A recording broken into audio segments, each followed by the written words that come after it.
Hello guys नमस्ते welcome to झर्ना blog. यहाँहरूलाई झर्ना ब्लगमा स्वागत छ। म धेरै समयपछि चाहिँ आज फेरि मेरो पूर्ण च्यानलमा जोडिएको छु। धेरैजनाले सोधिराख्नु भएको थियो कहाँ हराउनु भयो, आज भोलि त भिडियो पनि हाल्नु हुँदैन, कति मेसेजहरू गरिरहेको हुन्छौँ रिप्लाई पनि दिनु हुँदैन भनेर कतिजनाले कमेन्ट पनि गरिराख्नु भएको छ, कतिजनाले इन्स्टामा मेसेज पनि गरिराख्नु भएको हुन्छ। त्यसको लागि चाहिँ म सबैजनालाई सरी भन्न चाहन्छु। मेरो केही कार्यव्यस्तताको कारणले गर्दा चाहिँ मैले हजुरहरूलाई केही पनि अपडेट दिन पाएको थिएन, अलिकति समय पनि अपुग भएको कारणले गर्दा अबदेखि चाहिँ म हजुरहरूलाई एभ्रिडे केही न केही इन्फर्मेसनहरू दिने कोसिस गर्नेछु।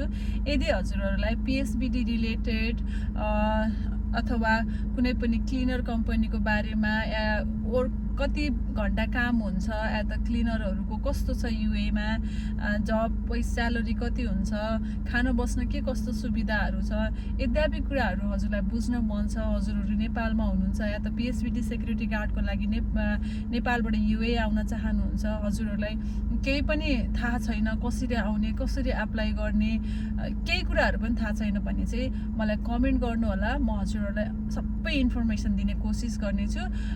यदि हजुरहरू मेरो च्यानलमा नयाँ जोडिनु भएको छ भने चाहिँ मैले अबाउट पिएसबिडी रिलेटेड धेरै भिडियोहरू बनाएर योभन्दा अगाडि पनि पोस्ट गरिसकेको छु। योभन्दा अगाडिको भिडियोहरू पनि गएर हेर्न सक्नुहुन्छ। त्यहाँनिर फर्स्ट प्रोसेसिङदेखि लगेर हजुरहरूको स्यालेरी कति हुन्छ, खाना बस्न के कस्तो सुविधा छ, ड्युटी आवर्स कति हुन्छ, हजुरहरूको कस्तो कस्तो ठाउँमा ड्युटी पर्छ, मैले सबै इन्फर्मेसनहरू त्यहाँ राखिदिएको छु। हजुरहरू त्यहाँनिर गएर पनि हेर्न सक्नुहुन्छ। अबदेखि चाहिँ हजुरहरूलाई केही नयाँ इन्फर्मेसनहरू चाहिएको छ भने पनि मलाई कमेन्ट गर्न सक्नुहुनेछ।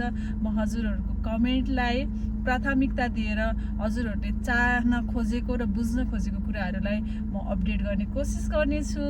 Thank you so much for watching my video.